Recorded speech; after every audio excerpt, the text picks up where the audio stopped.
Bismillahirrahmanirrahim. Alhamdulillahilladzi hadana li hada wa ma kunna linahtadiya laula an hadana Allah. Asyhadu an la ilaha illallah wa asyhadu anna Muhammadan abduhu wa rasuluh la nabiyya ba'da. Teruntuk kita bagi seluruh kaum muslimin maupun umat manusia, bersyukur kita atas nikmat-nikmat yang Allah berikan kepada kita yang tiada tara, yang tak bisa kita hitung-hitung dengan materi ataupun hitung-hitung dengan apa yang kita hitung.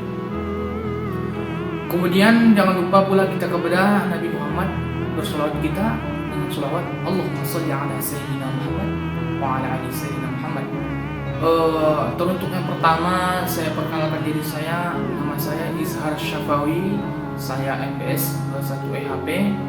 Saya membuat video ini untuk menyelesaikan tugas akhir semester UAS tentang sejarah peradaban Islam. Yang saya akan bahas di sini temanya adalah tentang Al-Imam Al-Ghazali.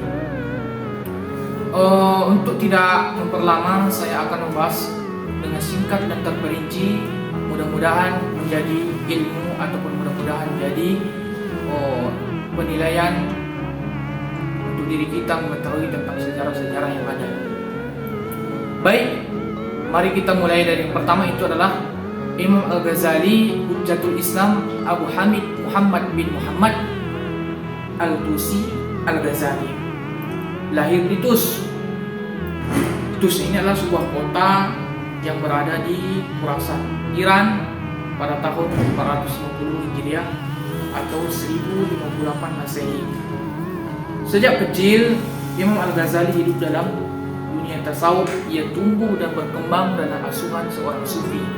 Jadi bisa kita ketahui, seorang Imam Al-Ghazali ini sudah hidup ataupun lahir dan diasuh seorang sufi, maka tidak diragukan lagi keilmuannya. Setelah ayahnya yang juga seorang sufi meninggal dunia sejak muda, Al-Ghazali sangat antusias terhadap ilmu pengetahuan. Jadi Al-Ghazali ini sangat menarik karena dia memang cenderung tentang pengetahuannya menuju kepada ilmu pengetahuan masa depan. Awalnya belajar bahasa Arab dan fikih di kota Tus. Jadi pertama kali Imam Al-Ghazali ini mengemban ilmu itu di kota Tus. Yang pertama dia belajar itu tentang bahasa Arab, kemudian dia belajar ilmu fikih dan sebagainya. Setelah kembali ke kota Tus, selama beberapa waktu ia pergi ke Naisabur untuk melanjutkan rihlah ilmiahnya.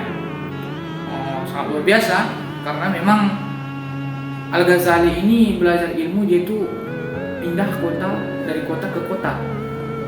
Kemudian tentu Imam Al-Ghazali memiliki pemikiran bahwa pemikiran Al-Ghazali mengenai perekonomian Islam yaitu pemikiran sosio.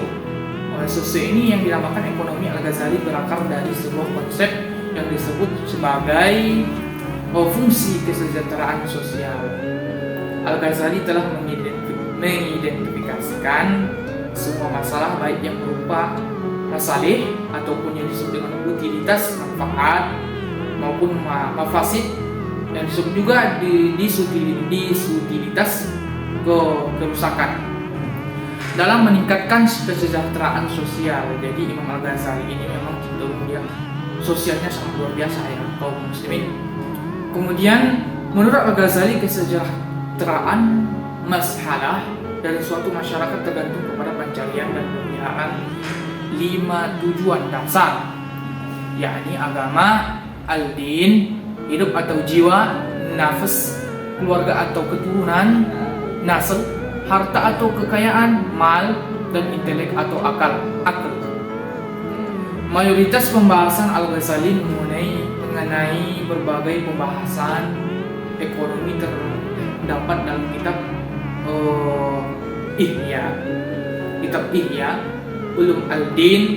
Yang pertama itu adalah pertukaran sukarela dan evolusi pasar, yang meliputi yang pertama itu adalah permintaan, penawaran, harga dan laba. Kemudian etika perilaku dasar.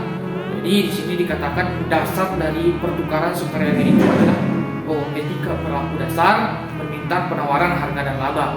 Kemudian maksud yang kedua itu adalah produksi barang yang meliputi yang pertama itu produksi barang-barang kebutuhan dasar sebagai kewajiban sosial. Tentu dalam kewajiban sosial itu butuh produksi barang. Kemudian maksud yang ketiga itu hierarki produksi, 4 tahapan produksi spesialis dan keterkaitannya. Kemudian tahapan yang ketiga itu adalah barter dan evolusi barang yang meliputi yang pertama problema barter dan kebutuhan terhadap uang. Maksud yang kedua uang yang tidak bermanfaat dan penimbunan bertentangan dengan hukum ilahi.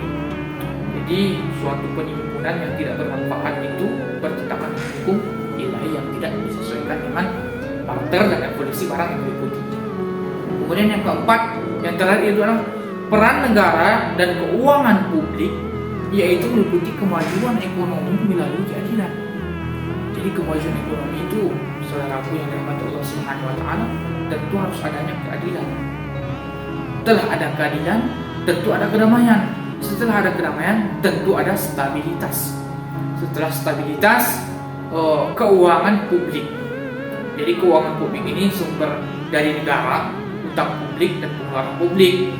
Jadi keuangan publik itu tentu bersumber pada negara, bersumber pada utang publik dan tentu pengeluaran pada publik. Kaum muslimin yang dirahmati Allah Subhanahu wa taala, itulah beberapa tentang sejarah Imam Al-Ghazali yang kita singkat dan perinci, seperinci mungkin dari pemikirannya, dari topik kecenderungannya lebih kemana, dan tentu dengan apa-apa yang beliau transformasikan ataupun beliau sampaikan kepada umat Islam pada saat itu.